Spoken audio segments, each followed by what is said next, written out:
Well, hello and welcome to another edition of 907 Sports, where it is all Alaska all the time over here. Jordan Rodenberger calling the plays in this one. We're live on Facebook, YouTube, our streaming platforms, or maybe you're watching this later on alaskasnewssource.com. Either way, no matter how you're watching, want to welcome you into another edition and welcome you into summer finally here in the South Central, as we are at the end of July already. But as anglers know, that signifies the start of the silver salmon run. And I was able to stop by a couple of creeks in the Anchorage area to see how folks were doing during this early portion of the coho run. Woo! That is what we're here for, folks. The cohos have finally showed up, man. It is a rite of passage in the summertime. It's beautiful. Not only did the coho show up, but so did the beautiful weather and the sunshine. Summer is finally here. And it's about time as we near the end of July, the in-between period of the salmon season, with king harvests closing mid-July and the coho run just starting to make a splash. We're just waiting for those silvers to really come in strong. Right now it's time for silver season. Kings are done and we're really thinking about silvers. While anglers are thinking silvers, many are catching and releasing pinks, but that's okay because it still beats fishing in most other places. Like, I live right on a river in Montana, and we only have trout, so it's kind of nice to catch like bigger fish on the river like this. I didn't expect it to be so busy though. But it's always busy at Ship Creek, the popular and productive fishery near the Port of Alaska, where many out-of-state visitors stop to watch Alaskan salmon fishing live in action right near downtown. It's a spectator sport down there, these silvers this time of year. It's fun to sit up on the bridge. You watch people kind of pointing the schools of fish out, where to cast, how to reel. They get into it just as much as the anglers do down on the water. The silver's right behind there, okay? Just let it float.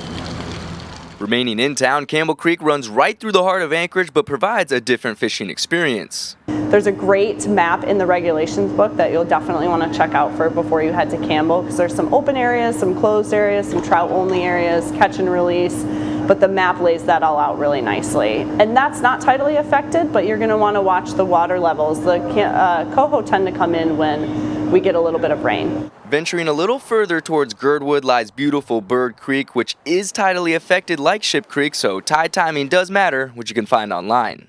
Fishing that incoming tide is going to be your best bet, so waiting for about 3 hours before high tide, 2 to 3 hours, to make sure that you're following those fish in. Different creeks with different methods, whether drifting cured salmon eggs under a bobber, tossing spinners, or using pixie lures. No matter where or how you cast a line, you'll likely run into some fish and some families. Lots of folks down there, lots of families, lots of young kids down here bending rods, hooking fish, and having fun.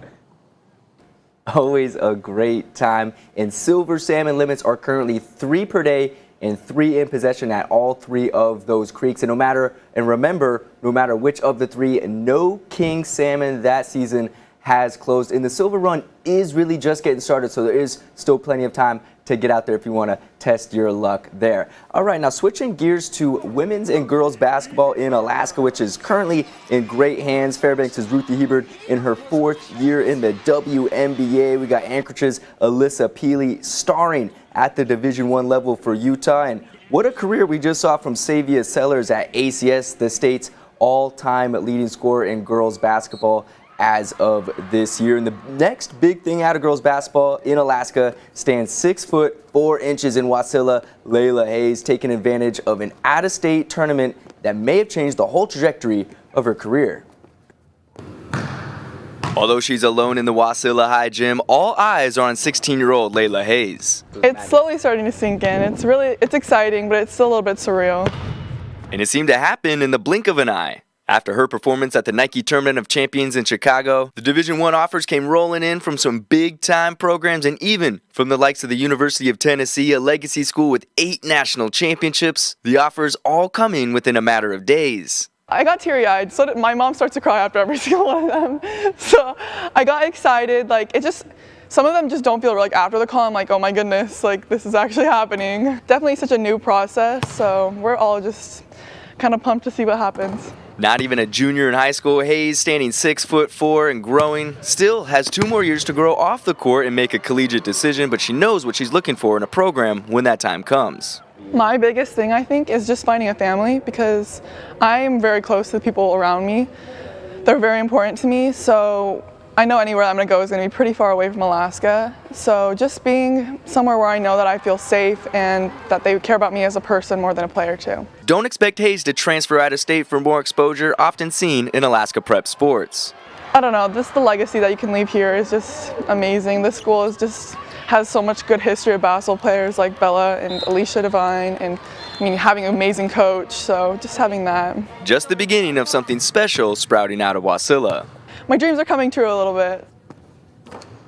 Layla mentioning that she does look up to all those women in basketball that I mentioned earlier, and like those women, she doesn't plan on leaving the state for that more exposure, and those off seasons super important here in Alaska to get seen by big time programs like you saw. Those were some huge schools throwing offers Layla's way. Still 2 more years for her to develop as well, which is awesome to see. Now, hours after our Athlete of the Week aired, we saw an Athlete of the Week type performance from another 16-year-old, this one in Eagle River in the Alaska State Legion Championship game. I am talking about Service versus Eagle River, a rematch of last year's state title game where the Wolves went back-to-back with a 4-3 victory, and the Cougars were looking for revenge but ran into the best pitcher in the state, the lefty Liam Learman, just finishing his sophomore year. He was brilliant on the mound, could not be touched, throwing a no-hitter in the state championship, pure ice in his veins as he struck out 6 batters across 7 innings, not allowing a single hit. The first solo no-no at the Legion tournament in 38 years. We're dating back to 1985 on that one. Shout out to historian Van Williams on that stat. But not only that, he was the only run of the game. He scored on a passed ball in the 3rd inning, doing it on both sides. They're really putting the definition of putting the team on your back. The Eagles pull off the rare 3-peat in Legion baseball, and it looks like they got themselves a little dynasty going on over there in Eagle River.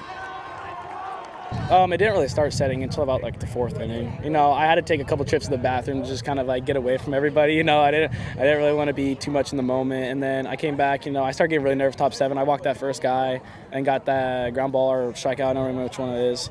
And then that line drive that Landon Hudson caught really was a breathtaker for me. And he got that double play, and I was so relieved. It's a lot of excitement. This team, we've all been playing together since we were 5 or 6, and it's just kind of our momentum's kind of been growing through the years. And you know, winning last year was really big for me, especially as being a freshman. And then this year, we just kind of had that mentality that we were number 1 and we were going to come back and win again. Incredible stuff from Learman, who also has 2 more years to continue making history. Now, before we get out of here, want to share something that had happened recently that I wanted to share with you guys. We had an NFL legend playing on our golf courses. That's right. I'm talking about Terry Bradshaw, NFL Hall of Famer, taking part in this, the 7th annual Afognak Youth Charity Golf Tournament. Let's see if we get the video going here. Well, maybe not. Let's see. He doesn't want to show us his backswing. I mean, it actually did not look bad for his age, but maybe we can't get it out. Oh well, some technical difficulties here.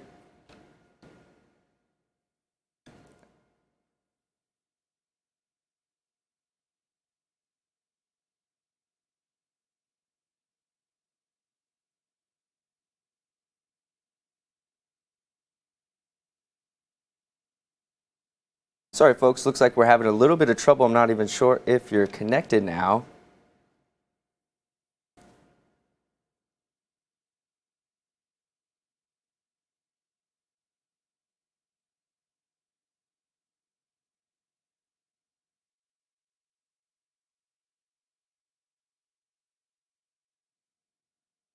Hang tight, folks. Let's see if we can't get it. It's worth it. It's worth watching and worth the listen. Hang on.